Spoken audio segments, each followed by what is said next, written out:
Yesu Kristo nashimwe nshuti bakundwa muri Kristo Yesu, amahoro y'Imana bane namwe.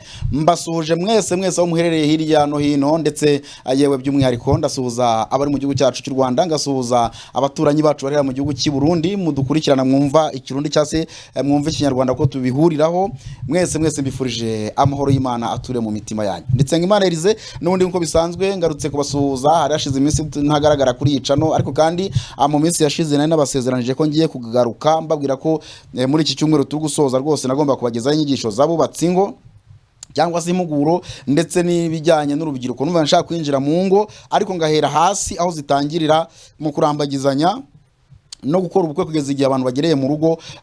Twavuze ko tuzarebera hamwe uburyo amahoro agenda atakara, imibanire, kutumvikana, kudahuza, gucana inyuma, kutanezeranwa mu buriri. Ibyo byose rero twagomba kubirebera hamwe n'ikibitera n'ikibyangiza, ariko tuza kubura umwanya kubw'umurimo w'Imana tumaze nk'iminsi, ndetse na computer yanjye cyakoze yari yarapfuye, bituma rero nabyo bibitera imbogamizi. Ubwo rero mbiseguyeho mu mbabarire, gusa icyo nabonye nuko nzajya nirinda kubabwira umunsi wo kuvuga ngo tugiye kubagezaho ibiganiro, kuko gahunda ni y'Imana. Muri iyi minsi turi gutungurwa n'abarwayi benshi barwaye, kandi na abantu banyoherereza amafoto y'abantu nkumva rwose birandenze, tugafata inzira tukagenda. N'ubu mu kanya ngiye kugenda tukajya gusengera abantu b'Imana, ko abantu bafite imbaraga mbi zabatsikamiye zituruka ku barozi, zituruka ku bapfumu. Ubwo rero turi gufasha abantu, kandi noneho iyo twagiye mu materaniro ku cyumweru twari hano mu itorero ryitwa God's Power hano mu Gatenga ku Munyinya cyangwa se hafi n'umurenge. Ku wa kabiri twari duhari, kandi twagize ibihe byiza. Imana yabanye natwe ni ukuri, yahembuye imitima y'abantu, ijambo ry'Imana baryakira nayo mbi. Ndabashimiye mwe mwaje, ariko kandi turashima Imana ko yanakirije abarwayi bari bahari, nubwo batakize bose, ariko abarwayi benshi bari bahari barakize. Tubishimiye Imana rero. Gusa iyo twasengeye cyangwa twagiye mu materaniro, kubera imbaraga zikomeye cyane z'abadayimoni cyangwa se imyuka mibi ibiri mu bantu, biratugora cyane, biratugora ku buryo twananiwe, ku buryo nshobora kumara iminsi 3 ntarasohoka ngo ngere hanze, cyangwa se iminsi, reka mvuge iminsi 2 ishira ntarava mu nzu kubera umunaniro. Muri buze kureba utu video ndi bubashirireho, imyenda yacu iba yatose, uba wagira ngo batumenyeho amazi. Ibi bintu ubibonye kuri kamera, hatari abantu bavuga ngo abantu imyenda barayimesa bakayambara, oya, ahubwo nuko iyo turwana n'imyuka mibi y'abapfumu n'abarozi, ntago akenshi bashaka kuvuga no kumena amabanga, kuko iyo twamaze gufatisha neza, Imana yatugiye neza, abantu bakiriye ubutumwa bwiza, iyo dusenze ntago tuba dushaka ngo abadayimoni bagende gutyo gusa, ahubwo tuba dushaka kumenya n'amakuru, babaroze bate, babarogeye hehe, baboherereje ibiki, byaturutse hehe. Rero akenshi dusanga abantu baruga abo bantu ni abantu mu miryango yabo hafi cyane, ukumva ngo ba nyirasenge, ukumva ngo ndetse aho turi kuri God's Power twasengeye umudamu, ise yamutanze, umukobwa ise yatanzeho igitambo kugira ngo aronke amafaranga cyangwa agire ibindi bintu ageraho. Ibyo byose rero bituma bitunaniza, kugeza ubwo umudayimoni ashobora kuvuga. Haraho bitworohera, abadayimoni bakaba bavuga rwose no minota 10 bakaba bamaze no gusohoka, ariko ni abadayimoni b'inzererezi cyangwa se bakohererejemo gutyo, ariko batagutuyemo.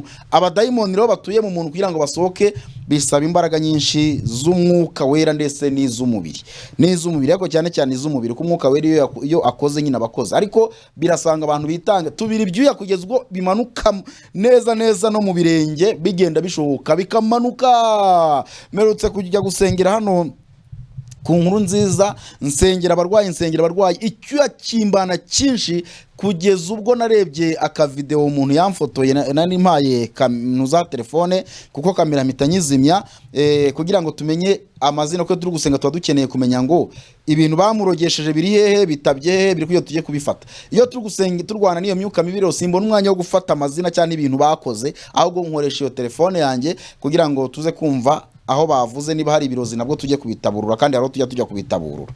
Ndebye kuntu nabaye neza, ndareba ku kibuno kuntu natose, ndavuga nese Mana, abo bantu iyo bandeba babona ndi iki koko? N'umurimo uvunanye, ariko ababikora babikunze, Imana izabagororera, kandi ni iby'umumaro. Abantu birirwa barya abantu amafaranga babesha ngo barabasengera, ngo bakire indwara batanabasengera. Reka nkubwire, nta mafaranga baguha yatuma usengera aba bantu, n'umunaniro ubuhari. Urasenga ku buryo ugera mu rugo akwicara mu ntebe ntuyihagurukemo. Hari umunsi umwe rwose byananiye kujya muri dushe, ndyamukonaje, mwumva ibyo byuya n'uburyo umuntu yabagiye ahobera abantu. Singe wabonye ngera mu rugo, nahise ndambarara ku buriri. Ubwo nange ni mu byumva ubwo buriri warayemo ukuntu bumeze.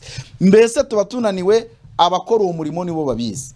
udafite umuhamagaro uva ku Mana ariko ujyana n'urukundo rw'Imana ntushobora gusengera aba bantu, kuko harimo imvu. Nta mafaranga wampa yatuma nsengera abantu kugeza aka kageni. Uyu ni umuhamagaro w'Imana twizera ko tuzawuhemberwa. Niyo mpamvu aho dusengera nta mafaranga tubaka, tubasengera ku buntu. N'ubu ngiye gutega, tugiye kujya mu bice bya Ndera, tugiye kujya gusengera umuntu umaze imyaka ingahe arwaye imyuka mibi. Ubwo rero ibyo byose bigatuma hari igihe nyine hano kuri YouTube mutubura, byose tuba turi mu murimo w'Imana kandi dushima Imana nubwo tunanirwa. Imana igira gutya ikatwomora, nyuma y'iminsi 2 kumva imbaraga zongeye zagarutse. Yego rero nta kindi kingaruye hangana kubabwira ati nyabuna mujye mutwihanganira, ariko kandi naone mudusengere, kuko uyu murimo dukeneye ko Imana iduha izindi imbaraga zidasanzwe.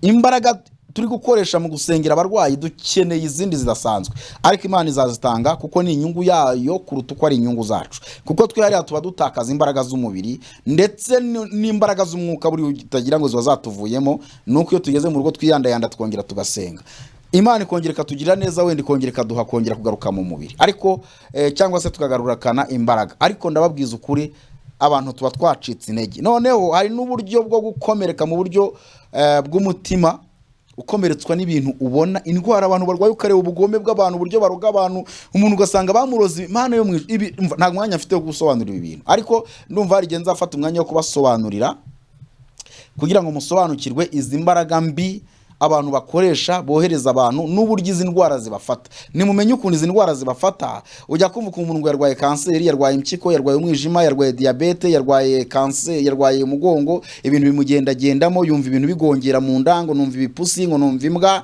ngo abantu benshi bafite ibintu barwaye, utari umunyamwuka nagura byumva, cyangwa se ibyo bintu utarigeze uhura nabyo ntago ushobora kubyumva. Dufite abarozi bo ku rwego rwo hejuru, ariko Imana ishimwe ko imbaraga z'Imana ziri hejuru yabo barozi. Ibyo byose urabireba, amafoto bakohereza kuri WhatsApp, ukareba uburyo abantu barushye, ukumva biragoye ko batesema ubu narya nkamira koko aba bantu b'Imana bababaye. Icyo kintu rero gituma tutabasha kuboneka neza kuri izi mikoro, ariko byose Imana bishimirwe. Ubwo rero mukomeze mudusengere, mutwingingira Imana. Niba ufite impano yo gusengera abantu, niba ukijijwe, dusengera uvuge ati Imana, abakozi bawe mu murimo wawe hirya no hino ku isi baha imbaraga, bagwizemo imbaraga. Noneho rero byongeyeho no kuba abantu bafite izo mbaraga z'Imana zirwana n'abazimu, birasango Imana hari uburyo bwo gusengera abarwayi, Imana ikababohora, ariko natwe hari uburyo bwo kurinda imiryango yacu, kuko natwe abo bazimu bariterateranya bakongera bakatwoherereza. Mu kanya bankubise ihembe mu mugongo, guhaguruka birananira, nkoraho ndi kuvugana n'umuntu kuri telefone, bati mu izina rya Yesu Kristo daimoni rekura, kirarekura.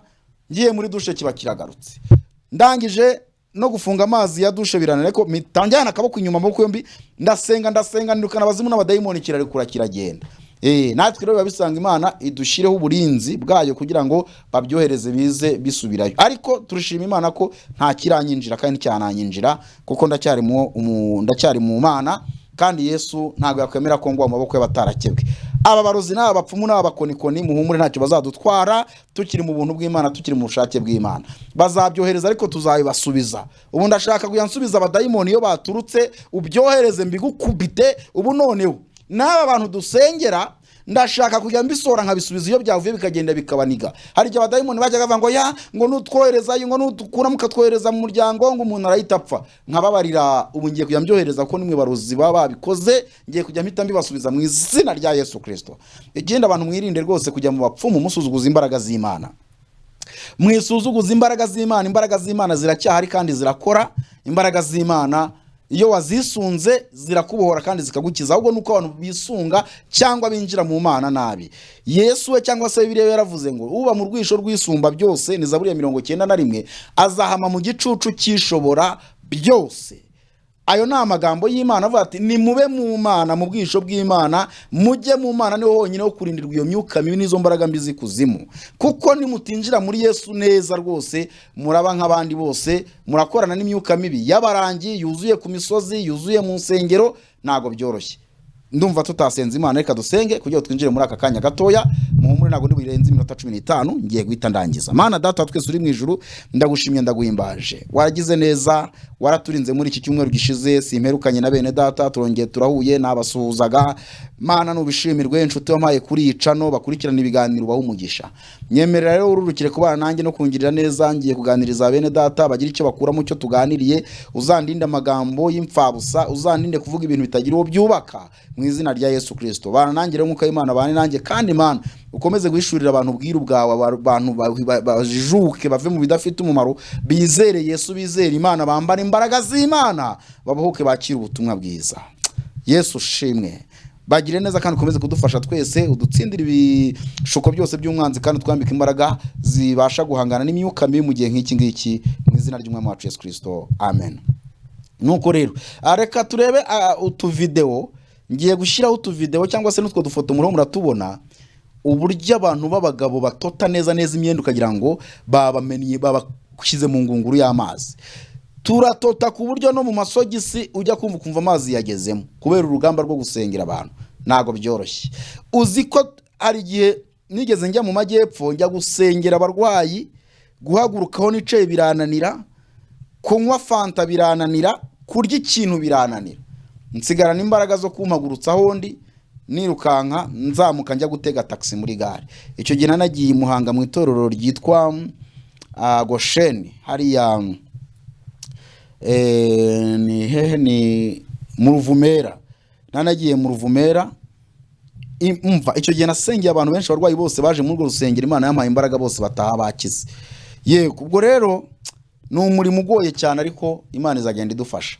Murebe uburyo umuntu aba yabaye, ibi bintu bizatuma nawe ugira uruhare mu kwegera Imana kugira ngo ibi bintu nawe ugire uruhare. Ubu turashaka gutoza abantu ku wa gatandatu w'iki cyumweru, tuzaba turi hariya ariko azaba ari 12 saa 12 z'ukwezi kwa 11 uyu mwaka nyine, ejo bundi kuri wa gatandatu tuzaba turi hano mu Gatenga ku Munyinya, hafi n'umurenge wa Gatenga, aho bita kuri God's Power. Ndashaka ko twigisha abantu ijambo ry'Imana ribabohora, ribakura mu byaha. Imana ishimwe, twabonye umwanya uhagije rwose. Ubu tuzajya dutangira saa 3 tugeza aho Imana ishakiye, aho imbaraga zaba zirangiriye z'umubiri tuzajya dufunga, nta pressure. Umukozi w'Imana hari Imana mu umugisha rwose. Muze mwige ijambo ry'Imana, mwige kwizera, mwige kwisengera, mwizere, mwumve ko ibintu byose bibakorerwaho bibakiniraho byose bidakwiriye kuba bibakiniraho. Yewe ntago bikunda, ntago abadayimoni, umva akantu kose niyo kaje hano mfata namaze abadayimoni, namaze kugera igihe ubu ngubu ndabakeka, niyo batarimo ndabakeka, nyeka abadayimoni ku buryo akantu kandiye mita nshyira akaboko ngasenga mu izina rya Yesu, kuko namenye uburyo bohereza abadayimoni mu muntu. Barohereza bikaza ukumva nakantu kakuriye, ukumva akantu karakujombye ukagira ngo ni ibisanzwe, kakazagenda kakirema ariko kangiza inyama, ukumva umuntu yarwaye umwijima, yarwaye urwagashyangwe, yarwaye diabete, yarwaye umuvuduko w'amaraso. Burya bira byose n'abadayimoni binjiramo, bakagenda bakajya mu mutima, bagatuma amaraso adatembera neza, bigatuma umuntu arwara umuvuduko w'amaraso, cyangwa se isukari ntibashe gusohoka ikaguma mu maraso cyangwa ikaguma mu mitsi. Ibyo byose n'abadayimoni babikora, kuko turabashika kandi turabakurura tukamenya indwara bateza uko zingana. Barateza indwara mbi cyane kandi nyinshi, ariko byose bihagarikiwe n'imyuka mibi y'abarangi, kuko ni iri hejuru y'abapfumu n'abarozi bari muri iki gihugu. Rero reka wumve utwo tuvideo uko dukurikirana, murebe umubabaro duhura nawo n'akaga duhura nako. Noneho munumvemo umukobwa waroze umugore amurogeye mu butayu, yafashe umusatsi we awujyana, niba ari kanyarira, niba ari kazabonwa, muri buze kubikurikiranamo mu byumve. Ntago amashusho yabo, isura yabo ntago ndashaka kwigaragara, ariko nugira ngo n'ibintu abangombwa tugiye kujya tubashyiraho ibintu byinshi, nk'umfite ibintu byinshi mbambitse by'uburyo abadayimoni bakora n'uburyo binjira mu bantu. Ibyo tuba twagiye dushika mu bapfumu, dushika mu barozi. Ndumva nshaka kuzabishyiraho kandi muzabinyemerere njye mbishyiraho, mujye munatwandikira muri commentaire. Hari abajya bafata ibintu mwe mubishyiraho, njye nasanze biri ngombwa, gusa amasura y'abantu yo tuzajya tuyahisha. Biri ngombwa kugira ngo umenye ibikurwanya n'ibigutera, ibirara bikuniga, ibyo urara uryaha, urara wirukanka. Ubu ngo abantu basigaye baterwa n'abadayimoni mu nzozi, umuntu akarwara indwara yazitewe mu nzozi, kandi ari byo ukabyita inzozi, kandi abadayimoni baje ninjoro. Ukabura na wa Yesu uvuga ngo mu izina rya Yesu, abadayimoni bakarinda ubabona bakubaza kugeza igihe bakugerereho, bakakuniga umwuka ugahera, cyangwa kumva baguteje ikintu hano mu nda. Umuntu aramamagara, nagiye kumva numva ngo ikintu ngo kirakubise mu nda, ngo none ngo kimaze umwaka. ntago uziriva nirirenga. Iryo niryo biti ihembe baba koherereje. Undi ati njya kumva nkumva hano inyuma ibintu byose bikubaho byose bifite uburyo biza n'uburyo byinjira sicyo nagamije. Reka twumva ko kantu. Izina rya Yesu mwaratsinzwe. Bantu uvuga uburiwe. Urinde. Ntago bikunda. Waje mu nzoka.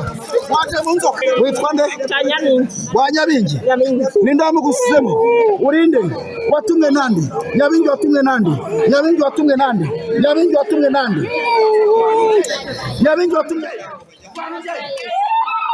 Ukiza abantu. N'izina rya Yesu. Aya maso. N'izina rya Yesu. We dayimoni. N'izina rya Yesu. Gamo.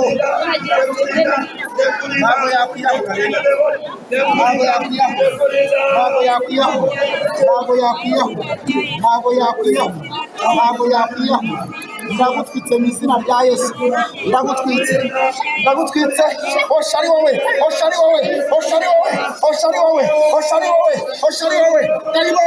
Dayimoni. Ndagutwitse.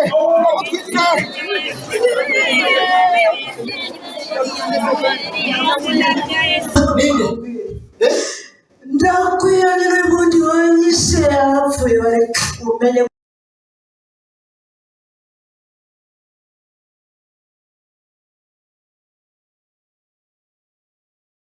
N'izina rya Yesu.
Wabibwira n'iki dayimoni?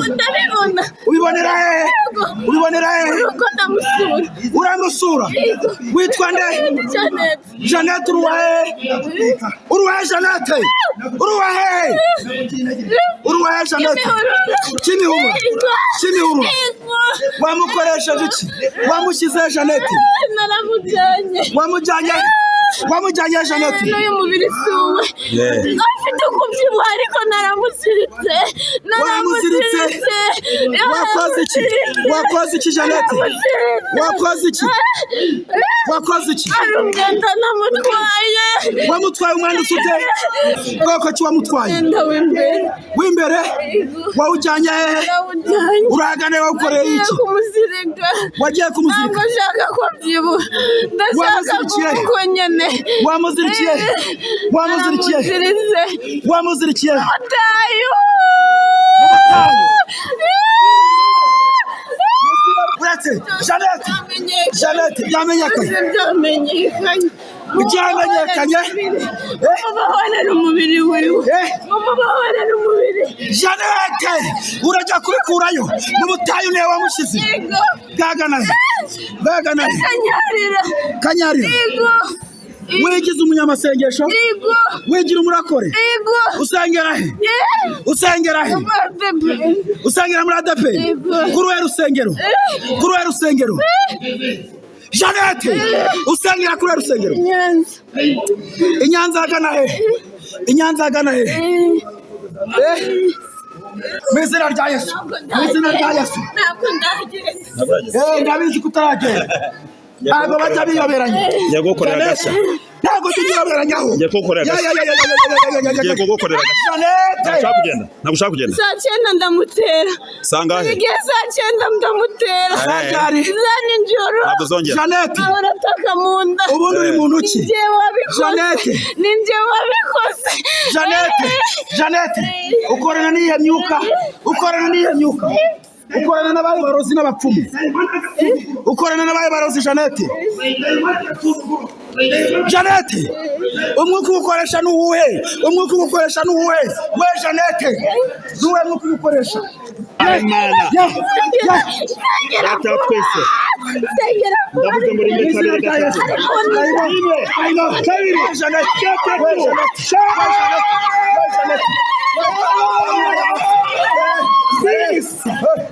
Witwa nde? Witwa Anje. Janete uramuzi? Nuwa hehe? Namumenyeye inaha.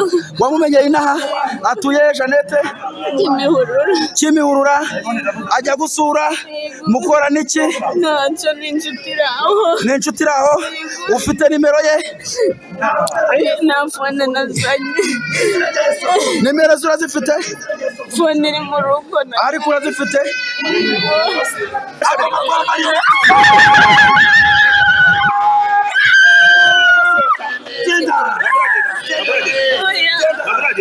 Twari tumaze umwanya turi mu gusenga Imana. Yego dushimye Imana abo yakijije, abatakize bazakira ubutaha. Turananiwe. Mwabonye urugamba kuntu rumeze? Yego. Amen.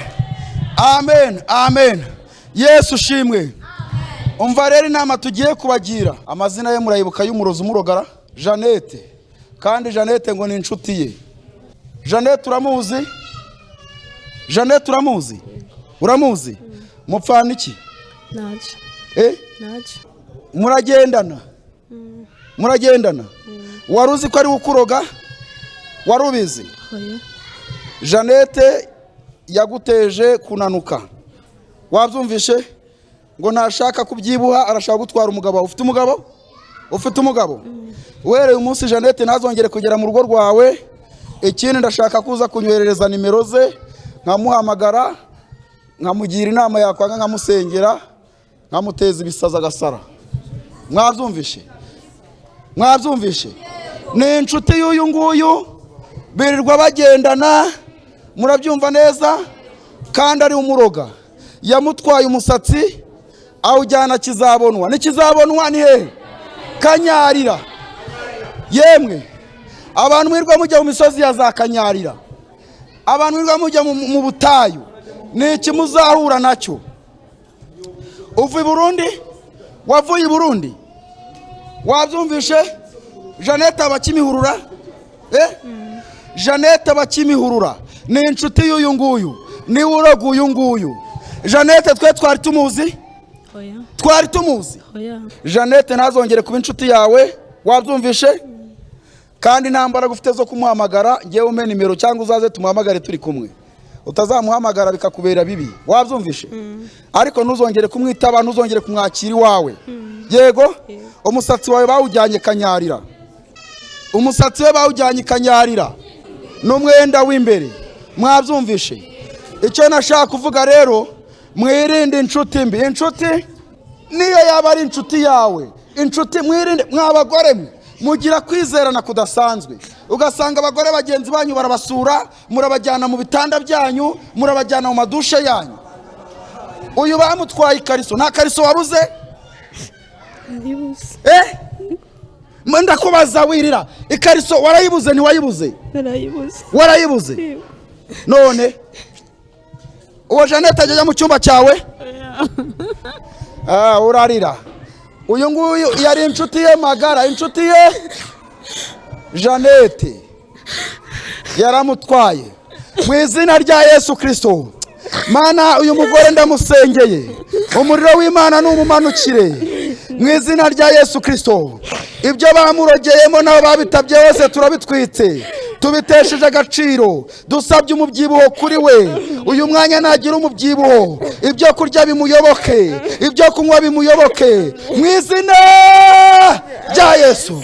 Nsabye urukundo n'umugabo we mu izina rya Yesu Kristo. Ngaho shima Imana. Amarira saramukundira. Muze dushima Imana abantu bakize, abantu mwaje murwaye, muze dushima Imana. Aba bagabo wagira ngo babamennyeho ama. Icya kabiri ndashimira Imana ko yatanze impano zayo. Amen. Icya gatatu ndashimira Imana ko itaziduhereye kuzicuruza. Yego. Hanyuma icya kane Yego. ndashimira Imana ko abantu benshi bari gukira. Amen. Nta kiguzi kandi bagakira kubera ko Imana ikoze. Amen. Atari twe tubikoze ahubwo bikozwe n'Imana. Yego. Icyakora ikorera muri twe. Niyo yakoze ibingibi mureba.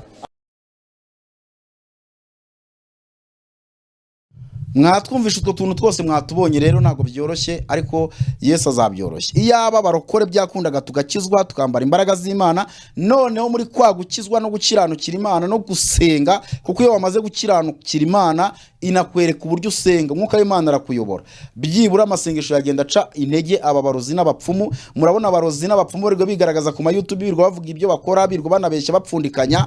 Mwabyumvishe, ariko abantu bakijijwe burya nta mupfumu waturaga ahagaragara, nta mupfumu wazaga kwirwa yiyamamaza. Abapfumu babatuye ahantu kure utanamenya ko hari abapfumu, n'abajyagayo bagendaga nijoro. Kubera iki? Izina rya Yesu ryarabatwikaga rikirukana imbaraga zabo. Ariko kubera abantu bagiye bateshuka bakajya kure y'Imana, bagacumura, bakajya isi kabatwara, imibereho y'isi kabakurura, ibirangaza by'isi bikabakurura, byatumye abadayimoni biyamamaza rwose, baravogera ingo z'abantu, baravogera imibiri y'abantu, baravogera ahantu hose. N'abadayimoni batinya, no mu nsengero barimo bicayemo hirya no hino. Byose rero bitewe n'iki? Bitewe n'uko abantu batari maso ngo bamenye iki Imana ibashakaho. Reka rero mbashimire, ariko kandi magura mukomeze mukore subscribe ku batarayikoze, abayikoze ndabashimiye, ariko mujye mukora wa muco wanyu mwiza, mutwandikire muri commentaire mutubwire uko mubyumva. Narinje kubabwira rero ko turahari, nta kindi cyabiteye, ni umurimo w'Imana, ni ivuga butumwa, no gusengera abantu. Niyo computer yagize ikibazo irapfa, nayituma umuntu atabasha gukora. Ubwo rero ariko muri iyi minsi n'ubundi turongeye tugaruke, ariko none tuzahurira ku Munyinya hariya mu Gatenga kwa gatandatu, dusenga Imana, twiga ijambo ry'Imana. Nubwo tubitangariza hano, ndabizi hari abarozi n'abapfumu bashaka kwiyegeranya. Mujye mwiyegeranya, imbaraga z'Imana zizabacakira. Hari umunsi tuzabashikira mu rusengero na kamera yafunguwe, none tugahita tugaragaza ibyo twirwa tuvuga. Shari umunsi muzamenye imbaraga z'Imana ziturimo. Muratubona mukatwitiranya mukagira uti bagenzi banyu, dutandukanye namwe mwabapfumu mwe, dutandukanye namwe mwabarozi mwe. Hari umunsi amaboko ya marayika azabacakirira mu rusengero. Imana ibahe umugisha rero. Mana Data twese uri mu ijuru, turagushimye turaguhimbaje. Komeza kutwigisha uburyo dutunga imitima y'ubwenge, bitume tubara iminsi yacu. Niko umwanditsi wa Bibiliya yavuze ngo uduhe ubwenge ngo butuma dutunga cyangwa dutunga imitima y'ubwenge. Utugirire neza, udufashe, uturengere, ijambo ryawe ribe muri twebwe, twaba dusinziriye, twaba tugenda, duhe gutunga ijambo ryawe. Dawidi yaravuze ngo nabikiye ijambo ry'Uwiteka mu mutima wanjye kugira ngo ntazacumura ku Uwiteka. Duhe kumva amagambo yawe, twubaka, twinjira, ducengere, kundisha abantu gusoma Bibiliya, kundisha abantu gusenga, kundisha abantu kwitandukanya nabo badahuje kwizera, bivangure be kumera nka Efuremu wivanze n'amahanga, bigatuma amera imvi z'urutarutaro. Kwivanga niyo byagiye bituma amadini yose avangirwa, niyo byatumye abadayimoni binjira, niyo cyatumye abarangi binjira mu madini. Mana dufashe kandi utugirire neza, uturengere rwose, ukomeze kudusura, urwanye ibiduhiga, uhiga ibiduhiga, mu izina rya Yesu Kristo. Abantu kwizera kudasanzwe kwinjire muri bo, kwicare muri bo. Urakoze kuzakomeza kutugira neza no kudufasha, ukatwitaho, ukaturengera, mu izina ry'Umwami wacu Yesu Kristo. Amen. Imana y'amahoro ibambere umugisha kandi ibagire neza. Nshuti bakunzi, nari kubabwira uburyo mukwiriye kwirinda kujya mu butayu no mu buvumo. Mwumvisha uriya murozi warogeye umuntu mu butayu akajya gutabayo umusatsi wiwe. Abantu muhurira mu butayu, muhurira mu buvumo, bari abantu bose barababeshya. Aba bantu mubona birirwa bahanura kuri za YouTube bavanga intambara ngo amaraso aramenetse, aba bantu bose barababeshya. Bariya ni ibintu, ni imyuka mibi y'abarangira kubakoresha, iri kubakoreramo. Nta bundi butumwa Yesu yahaye abantu uretse kubwira abantu ngo bihane bave mu byaha. Abantu rero mubona guhera ku munsi wa mbere bavuga ngo iki Imana yavuze, ngo Imana yambwiye ngo Kongo hari umuntu ngo uzarwara ngo ararwara. Ibyo bimaze iki? niba Imana yabwiye ngo yararwaye akarwara ibyo bimaze iki? Imana ikeneye ko tubwira ngo bihane bave mu byaha. Ibindi bijyanye n'ubuhanuzi byose murimo murabeshya, murimo murapaca ibyo bintu mwirwa muhanura, ninda zabajyanye kuri za YouTube, ninda zabajyanye mu nsengero. Ubwo buhanuzi muhanura ntago aribwo. Ndashaka guhagurukira abahanuzi b'ibinyoma bari mu nsengero no kuri za YouTube mu minsi mike ndabashyirira hanze ukuri, mbereka abahanuzi b'ibinyoma n'uburyo bagenda batekinika n'ibyo bagenda babeshya. Ariko kandi nibinaba ngombwa hari genza ashyiraho ama audio mwumve iby'aba bantu birwa kuri za YouTube ngo baravugishwa n'Imana. Mwumve uburyo abadayimoni bavuga uburyo bakorana n'ahantu bagenda bakura ibyo bintu bagenda babeshya. Imana rero ibaho umugisha kandi bagire neza mu izina ry'Umwami wacu Yesu Kristo. Amen.